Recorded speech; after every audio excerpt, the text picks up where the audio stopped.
Olá, segundo ano, vamos à correção das atividades do PET 6 de Geografia. Vamos às atividades da semana 1. Na atividade 1, as migrações são realizadas temporariamente em uma determinada época do ano. É o caso de trabalhadores rurais que se deslocam em certas épocas do ano, por exemplo, na colheita de algum produto e retornam após alguns meses com o término do trabalho. O termo deslocamento populacional, que completa corretamente o texto acima, é A. Pendulares, B. Sazonais, C. Êxodo rural, D. Definitivos. Então, o termo que completa corretamente vai ser o termo sazonais, na alternativa B. Por que sazonal? Porque são migrações que se realizam de forma temporária. Geralmente envolve o quê? Essa migração, em busca de trabalho, que já é um trabalho que já tem um tempo determinado de permanência fora de casa. Na atividade 2,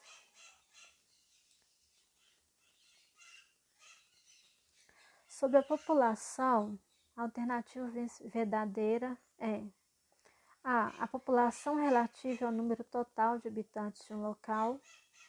B. Pode-se chamar uma área ou região de populosa quando ela possui uma grande população absoluta. C. As áreas anecumênicas são aquelas de grande concentração populacional. Geralmente são áreas urbanas de grande concentração industrial. D. A desmetropolização é a migração em massa de pessoas de pequenas e médias cidades para grandes metrópoles ou regiões metropolitanas. Então, a alternativa verdadeira vai ser a letra B. Pode-se chamar uma área ou região de população, de populosa, quando ela possui uma grande população absoluta. Atividade 3. Realize a correlação a respeito dos indicadores de desenvolvimento humano. 1. Taxa de natalidade. 2. Taxa de mortalidade. 3. Taxa de fecundidade. 4. Crescimento vegetativo. 5. Mortalidade infantil. Representa o número de crianças que morrem antes de completar um ano de vida, calculado a cada 1.000 crianças nascidas vivas no período de um ano. Está relacionado ao termo mortalidade infantil, número 5. Representa a média de filhos por mulher ao longo do seu período fértil. Número 3. Taxa de fecundidade. Representa o número de nascidos vivos no período de um ano em relação ao total da população. É calculada a cada 1.000 habitantes. Número 1. Taxa de natalidade. Representa o número de óbitos ocorridos no período de um ano, calculado a cada 1.000 habitantes. Número 2. Taxa de mortalidade.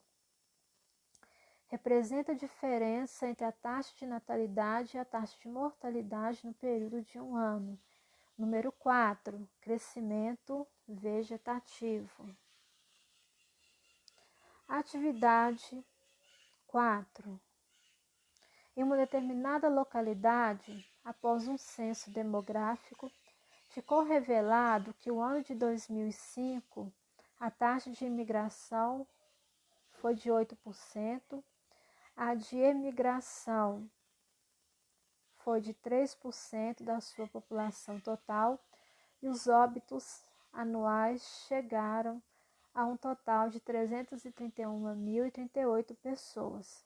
Considerando que a taxa de natalidade foi de 14% e que a população total é de 55.133 habitantes, podemos dizer que sua taxa de crescimento populacional foi de A. Então, nós vamos ter que fazer o cálculo, nós vamos ter a legenda aí. A imigração 8%, mais a imigração 3%, então 8% mais 3%, mais a mortalidade e óbitos, né? 331.038 pessoas. B, natalidade 14%, que vai ser o valor de 7.724.200 pessoas. C, população total 55.173 mil pessoas. Então, nós vamos usar a regra de 3 para fazer, né, o cálculo dessa natalidade aí, né? 100%, que é igual, né, a população absoluta, 55.173 habitantes, 14%, que foi a taxa, né, de crescimento, vezes, né, o valor, né, da população em relação ao número da natalidade. 772 mil, né, dividido por 100, né, que vai ser o valor de 7.724.220 habitantes. O crescimento vegetativo refere-se à diferença entre as taxas de imigração e a taxa de emigração, bem como a diferença entre a taxa de natalidade e a taxa de mortalidade. Portanto, o resultado de C mais B menos A é igual ao valor de 55.173 pessoas mais 7.724 pessoas menos 331.038 pessoas, resultando no valor de 62.566 e 162 habitantes. Na atividade 5, analisa as pirâmides etárias do Brasil, considerando os itens sobre a estrutura populacional brasileira. Nós temos aqui duas pirâmides etárias, uma no período de 2015, outra uma estimativa para 2050. Vocês podem perceber, né, que a base da pirâmide, nas duas, ela é totalmente diferenciada, porque uma base larga indica maior taxa de natalidade, né, maior número de nascimentos e maior crescimento da população. Na segunda pirâmide, uma base reduzida vai indicar o que? Uma taxa de natalidade pequena, né? Um crescimento bem menor da população. O topo estreito indica o quê? Que uma pequena parcela dessa grande população que nasceu aqui chega à idade adulta, né? A idade adulta acima dos 70 anos de idade. Já na segunda pirâmide, nós podemos ver que o topo já é mais largo, indicando que, mesmo quando nasce poucas pessoas, essa parcela da população ela tem o que? Acesso a algumas condições que permitem maior longevidade, que permitem maior número de pessoas viverem acima dos 70 anos de idade. Analisa as proposições em relação às pirâmides etárias. As pirâmides etárias revelam que atualmente somos caracterizados como um país adulto em fase de transição para nos tornarmos um país idoso no ano de 2050. A frase 2, a base mais estreita da pirâmide de 2050, quando comparado com a de 2015, indica uma redução na taxa de natalidade. 3. As pirâmides revelam que há uma expectativa de que nosso país passará por uma transição demográfica que modificará o perfil populacional brasileiro. 4. Com base nas pirâmides, é possível perceber que o aumento da média de idade da população do país pode contribuir para uma redução proporcional da população economicamente ativa. Então, assinale a alternativa correta. Todas as afirmativas são verdadeiras. Então, a afirmativa 1, 2, 3 e 4 são verdadeiras, né? Estou marcando a alternativa D. Todas as afirmativas são verdadeiras.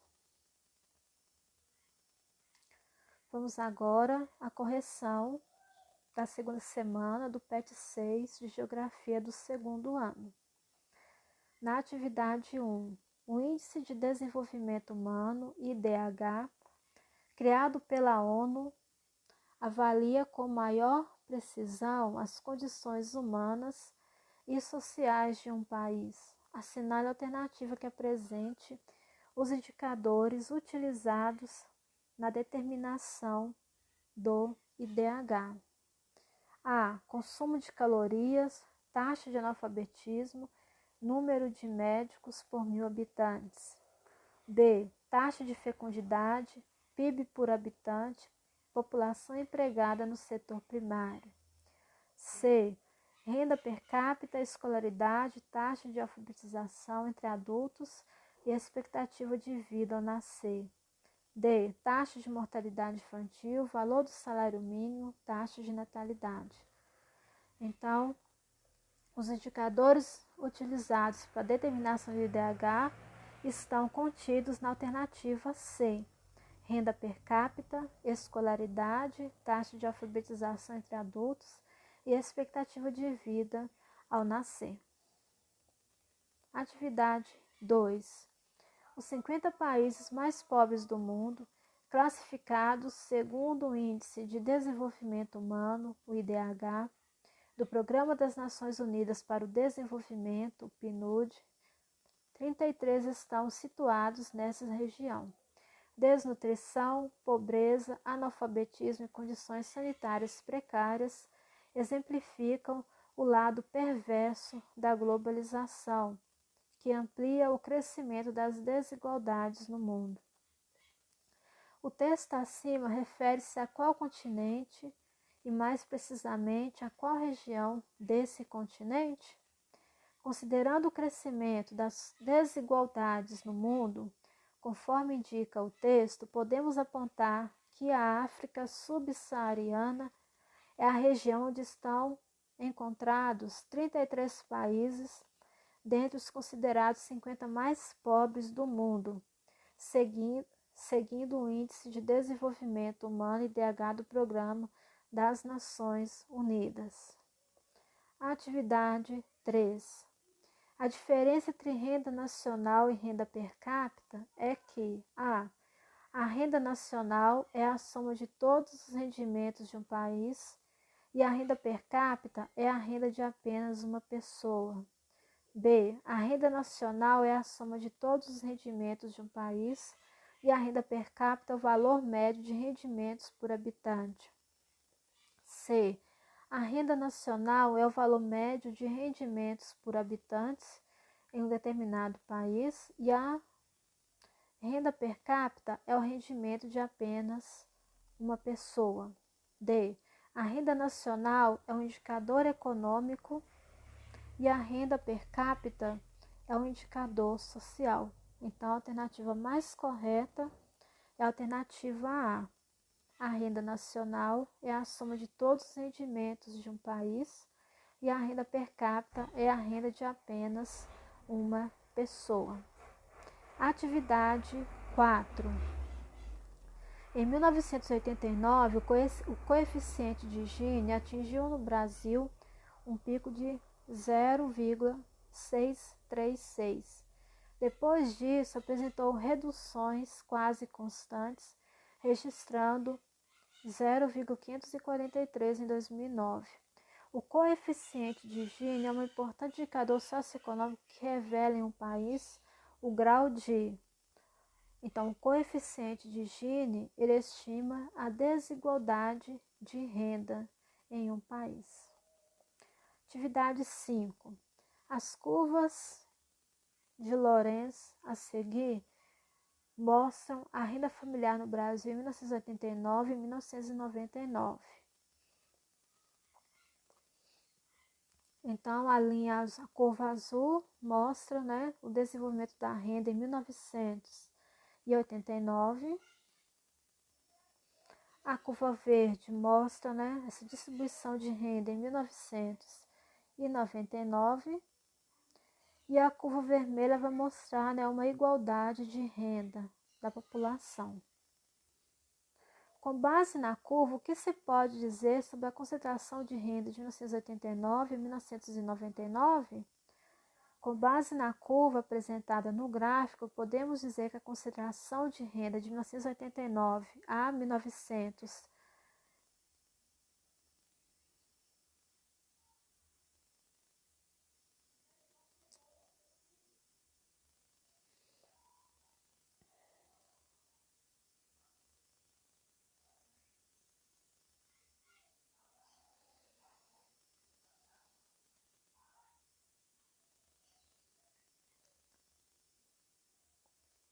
Com base na curva apresentada no gráfico, podemos dizer que a concentração de renda de 1989 a 1999 teve um aumento, mas que, por outro lado, a renda familiar também aumentou, mas que havia uma grande concentração de riquezas apenas para algumas pessoas, já o restante vivia na pobreza, ou seja, a desigualdade de renda era muito alta.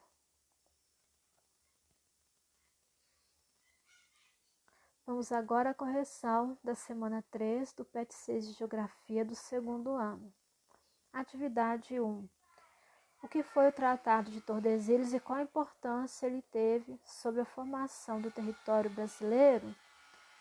O Tratado de Tordesilhas foi um acordo firmado em 1494 entre portugueses e espanhóis sobre a exploração do Novo Mundo. Esse tratado foi o primeiro documento de delimitar o território brasileiro. Porém, com o passar do tempo, os portugueses passaram a adentrar cada vez mais no território brasileiro, praticamente invadindo o acordo firmado, e isso permitiu a incorporação de novas áreas no processo de formação do território brasileiro. Atividade 2. Quais foram os fatores que contribuíram para a ocupação e expansão do território brasileiro? Os principais fatores que contribuíram para a expansão territorial do Brasil foram a ação dos bandeirantes, bem como o desenvolvimento da pecuária e o comércio viajante dos tropeiros. Eles não respeitavam os limites territoriais impostos pelo Tratado de Tordesilhas e se adentraram pelo interior do país, povoando áreas que mais tarde foram oficialmente reconhecidas. Atividade 3. Descreva sobre a Revolução Acreana e a Guerra do Paraguai e como elas contribuíram para a formação do território brasileiro. A Revolução Acreana e a Guerra do Paraguai foram importantes para a expansão do território brasileiro, pois permitiram anexar novas áreas à formação do país. Atividade 4. As coroas portuguesa e espanhola estabeleceram o Tratado de Madrid, assinado em 1750, que definiu os novos limites na América entre as terras pertencentes a Portugal e a Espanha.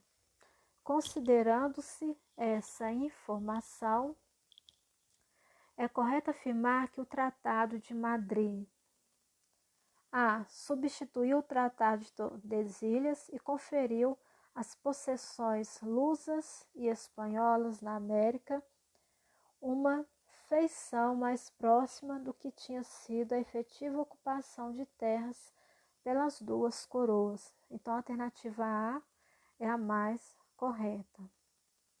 Atividade 5. Por que o Brasil é considerado um país de dimensões continentais? Com quais países ele faz fronteira? O território brasileiro hoje ocupa uma área de 8.514.000 876 quilômetros quadrados de extensão. Em virtude de sua extensão territorial, o Brasil é considerado um país continental e se encontra em quinto lugar em tamanho de território. O Brasil faz fronteira com a Argentina, Bolívia, Colômbia, Guiana, Guiana Francesa, Paraguai, Peru, Suriname, Uruguai e Venezuela.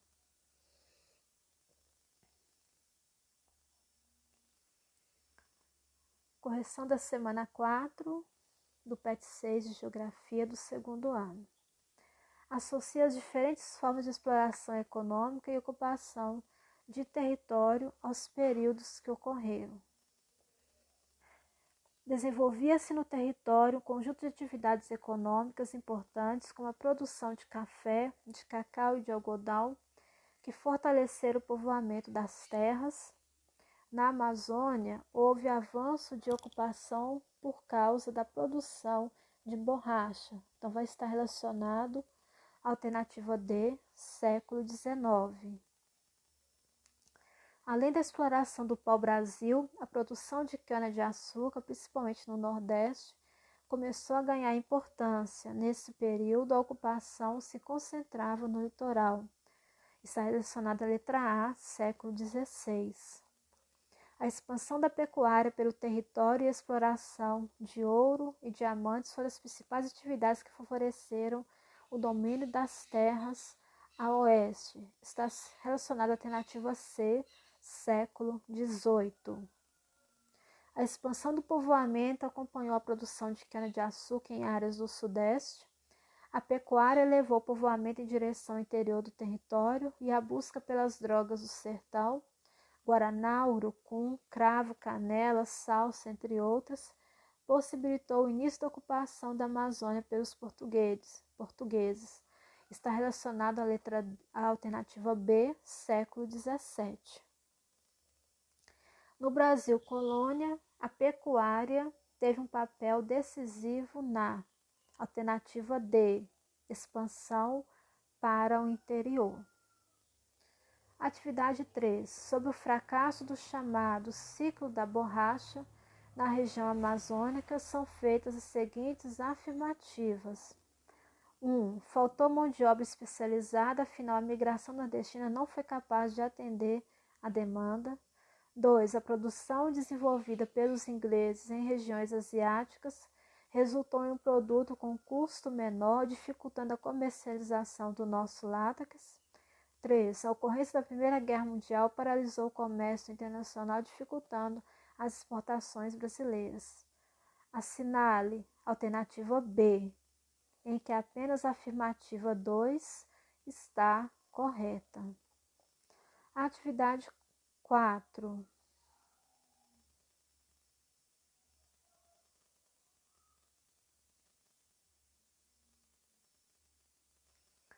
Duas atividades econômicas destacaram-se durante o período colonial brasileiro, a açucareira e a mineração. Sobre esses dois ciclos econômicos, descreva suas principais características.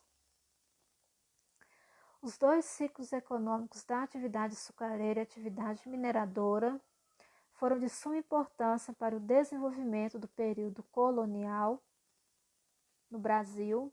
Na atividade açucareira prevaleciam o latifúndio e a ruralização. A mineração favorecia a urbanização e a expansão do mercado interno. Na condição de atividade agroexportadora, o açúcar incentivou a formação de várias propriedades ao longo do litoral voltadas à fabricação desse mesmo produto. Não tendo relações mais próximas à economia local, a economia açucareira não veio a propagar um processo de dinamização da economia da colônia. Por outro lado, a mineração estabeleceu a constituição de vários centros urbanos que ampliaram os espaços de ocupação humana pelo território brasileiro. Ao mesmo tempo, essa mesma atividade foi de suma importância para a dinamização da economia interna, onde observamos o abastecimento de produtos e alimentos feitos por outras regiões do espaço colonial aos focos da atividade mineradora. Atividade 5. Quais as características dominantes da economia colonial brasileira? As características principais e dominantes se encerram na alternativa A: propriedade latifundiária, trabalho indígena e produção monocultora.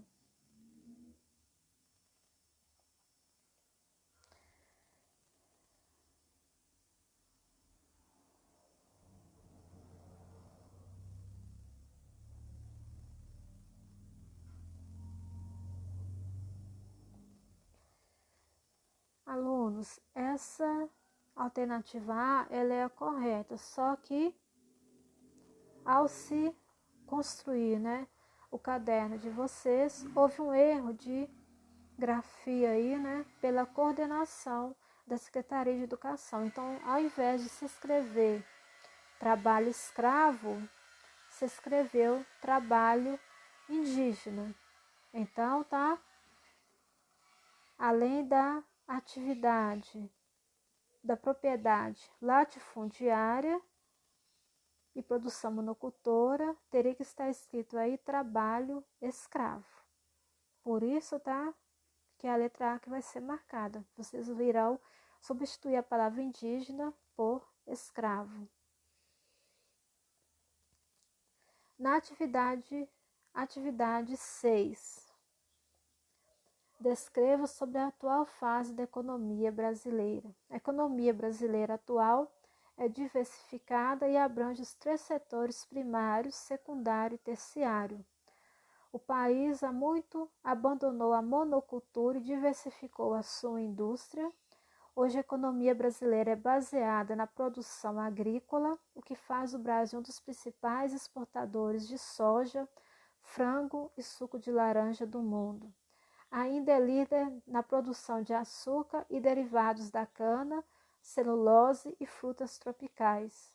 Igualmente possui importante indústria de carne com a criação e abate de animais, ocupando o posto de terceiro produtor mundial de carne bovina. Em termos de indústria de transformação, o Brasil se destaca na produção de peças para abastecimentos dos setores automotivos e aeronáuticos. Da mesma forma, é um dos principais produtores de petróleo do mundo, dominando a exploração de petróleo em águas profundas. Mesmo assim, é destaque na produção de minério de ferro.